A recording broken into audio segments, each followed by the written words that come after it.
The war between Ukraine and Russia continues this week with violent clashes and warm contacts. While the number of Russian troop losses exceeds 115,000, Ukraine is trying to increase its attacks by taking advantage of this situation. The eastern regions of Ukraine are again among the most critical front lines of the war, but the waters do not stop on the southern fronts either. Russia has suffered record losses for the pressure area it wants to establish on Ukraine, especially in Soledar. The mercenaries of the Wagner Group also suffered much more losses on this front line than the Russian forces. 25% of the mercenary group literally melted away at the front lines in Ukraine's Donetsk region. Russia has suffered serious defeats not only on the eastern fronts of Ukraine, but also in the southern regions.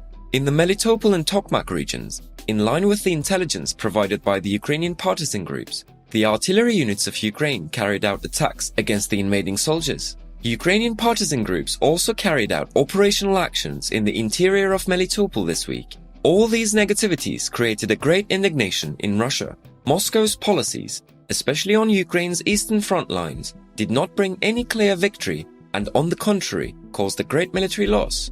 For this reason, Russian citizens believe that the war is hurting their own country and that it should end as soon as possible. Most of the soldiers in the Russian army are forcibly standing on the battlefields in Ukraine. This psychological trauma in the Russian army is also reflected on the front lines in Ukraine.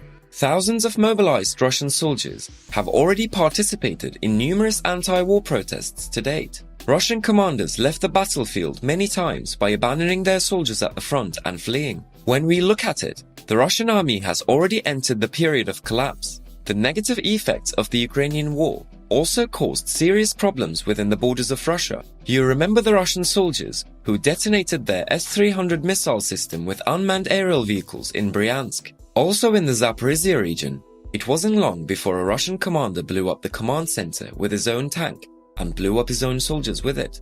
Now the address of the fiasco is the Russian city of Belgorod. The explosion of ammunition occurred as a result of careless handling of a grenade in the Belgorod region. 3 Russian soldiers were killed, 16 wounded, and the fate of 8 unknown as a result of the explosion, Russian news agencies reported. The details of the explosion are quite confusing. A Russian sergeant commander deliberately blew up his own unit with a hand grenade in the dormitory in the base area, where the soldiers are stationed in the Korochan district of Belgorod region.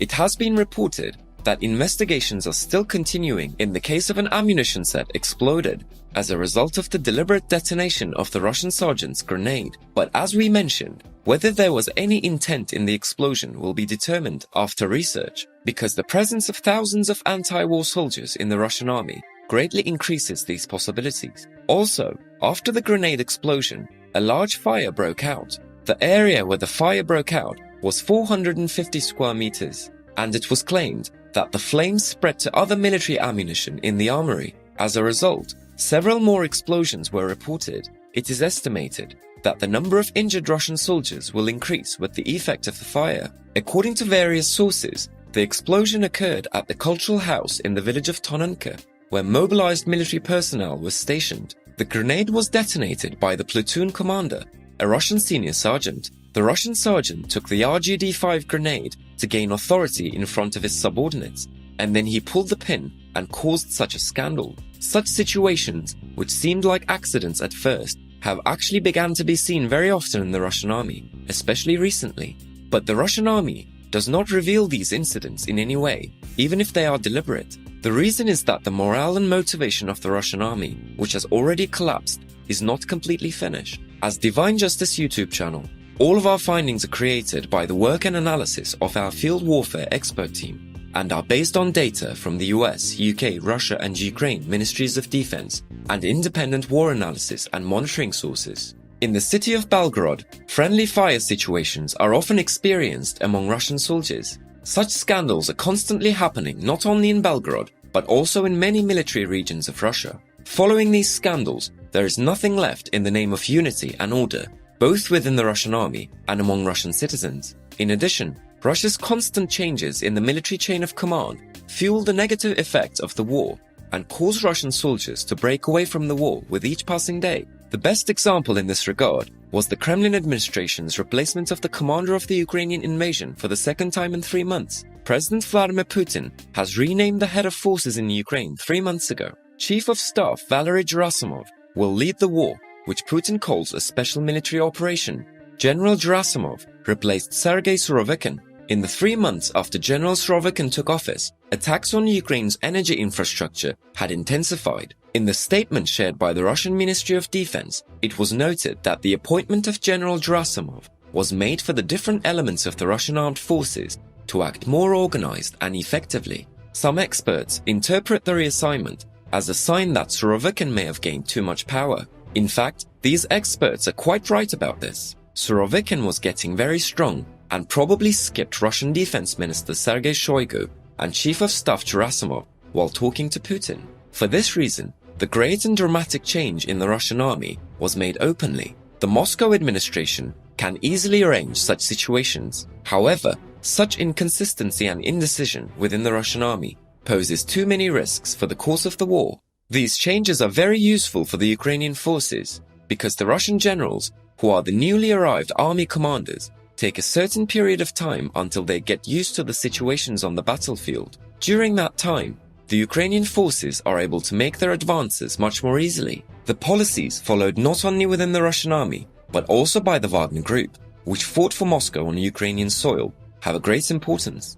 Wagner leader Prigozhin's conflict with Russian leader Vladimir Putin in previous times also affected the course of the war. In fact, what is happening between the two right now is of much more critical importance, because Donetsk is among the regions where Wagner mercenaries are most concentrated. Currently, the two most critical front lines of the Ukrainian war are the cities of Bakhmut and Soledar in the Donetsk region. Therefore, the reopening between Putin and Prigozhin directly affects the situation in the Donetsk region. The probability of such a thing happening is very high.